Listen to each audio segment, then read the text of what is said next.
Les leçons sur les finances publiques, souvent enseignées avec rigueur au Sud, révèlent une aversion presque granitique pour la dette commune. Les faucons du Nord, fidèles à leur pacte de stabilité, se retrouvent aujourd'hui face à une réalité troublante. Avec l'entrée en vigueur des nouvelles règles budgétaires, leur certitude commence à s'effriter. La première épreuve est là, et ils réalisent que leur rigidité les rend plus vulnérables que jamais. Rejetés par une Europe en quête de flexibilité, ils doivent maintenant réévaluer leur position. Qui aurait cru que la stabilité pouvait devenir une faiblesse ? L'Allemagne traverse une crise politique et existentielle sans précédent. Son budget a été rejeté, jugé non conforme aux recommandations de dépenses. Pendant ce temps, aux Pays-Bas, Geert Wilders et son ultra-droite provoquent un véritable séisme, le pays étant le seul à essuyer un rejet catégorique au sein de l'Union européenne. Mais ce n'est pas tout. La Finlande, l'Estonie et même le Luxembourg ressentent également les tensions.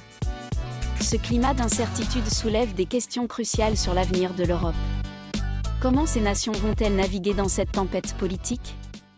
L'Autriche, insoupçonnée, se retrouve face à un déficit qui pourrait dépasser les 3% du PIB cette année, sans même être sanctionné par une procédure de déficit excessif. Pendant ce temps, Angela Merkel, à Berlin, dévoile son autobiographie et évoque la réforme du frein à l'endettement, un principe qu'elle a gravé dans la Constitution. L'Allemagne, pourtant modèle de rigueur budgétaire, semble vaciller.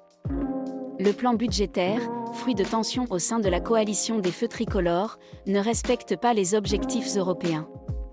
Un moment charnière pour l'Europe, où la gestion des finances publiques est plus que jamais sur la sellette. Les Pays-Bas, autrefois modèle d'économie sourute, se retrouvent aujourd'hui dans une situation paradoxale. Leur plan pluriannuel dépasse les plafonds, avec une dépense nette qui inquiète. Vienne, de son côté, promet des corrections, mais les déficits continuent de grimper, dépassant les 3% pour 2025 et 2026. Les faucons du Nord, jadis champions de la rigueur, sont maintenant pointés du doigt. Leurs recettes, peu convaincantes, semblent ignorer les critères d'un pacte de stabilité récemment renégocié. Une Europe à l'envers où les règles deviennent des objectifs contre-productifs. C'est un véritable retournement de situation. Il y a des règles strictes, c'est vrai, mais je ne les ai pas imposées. Ces contraintes, c'est le résultat de demandes précises. Prenons l'exemple de la dette commune pour des priorités européennes, comme la défense.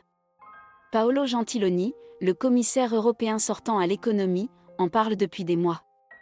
Même Mario Draghi, ancien Premier ministre, soutient cette idée. Mais il reste un obstacle, le fameux « nain » du front nordique. C'est fascinant de voir comment les décisions se prennent au sommet, souvent loin de la réalité des citoyens. Les enjeux sont énormes, et il est temps de se poser les bonnes questions sur notre avenir commun. Le vice-président Valdis Dombrovskis a récemment souligné l'importance de ne pas simplifier à l'extrême les situations économiques des pays. Malgré des niveaux d'endettement élevés, Bruxelles a attribué de bonnes notes à 8 pays de la zone euro.